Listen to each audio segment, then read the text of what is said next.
जालन्याच्या अंबड तालुक्यातील मौजे दुधपुरी येथील पाझर तलाव ढगफुटी सदृश्य पावसाने फुटून परिसरातील शेतीचं नुकसान झाले। तलावातून कोट्यावधी लिटर पाणी वाहून गेलं असून त्याचा फटका दुधपुरीतील 30 ते 40 शेतकऱ्यांना बसलाय। प्रशासनाने या तलावाची दुरुस्ती करावी तसेच शेतातील पिकांच्या नुकसानीचे तात्काळ पंचनामे करून मदत द्यावी अशी मागणी करत शेतकऱ्यांनी या संदर्भात अंबड तहसीलदार कार्यालयात निवेदन दिलंय।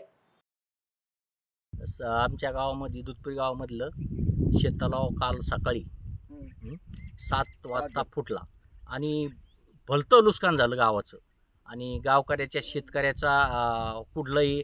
मग आम्ही नंतर आमच्या सरपंचांना त्या अधिकाऱ्याला बोलून प्रत्यक्षात मग माहिती दिली व नंतर ते येऊन आमच्या गावचे पंचनामा केला आणि पंचनामा करून ते अजून अहवाल काय ते काही आम्हाला सांगता येणार नाही। पण आमच्या गावामध्ये आज आमच्या गावात लाखो लिटर पाण्याचं कोट्यवधी लिटर पाण्याचं नुकसान झालं आणि आम्हाला ताबडतोब त्याचं दुरुस्ती करून द्यावा आणि दुरुस्ती करून आणि खालच्या बरेचसे गावातल्या खालच्या आमचे चेरमल असो, आमचे काळी कंपनी असो, काकडी कंपनी असो, यांची पूर्ण शेतकऱ्याचं भलतं जमीन खरडून गेली आणि त्याचा मोबदला सरकारने ताबडतोब देण्यात यावं ही अशी आमची विनंती। म्हणजे थोडक्यात झालेल्या नुकसानाचे पंचनामे करून तात्काळ नुकसान भरपाई ही तुमची मागणी आहे। दादा तुमचं नाव काय? कृष्णा भागोजी काकडे।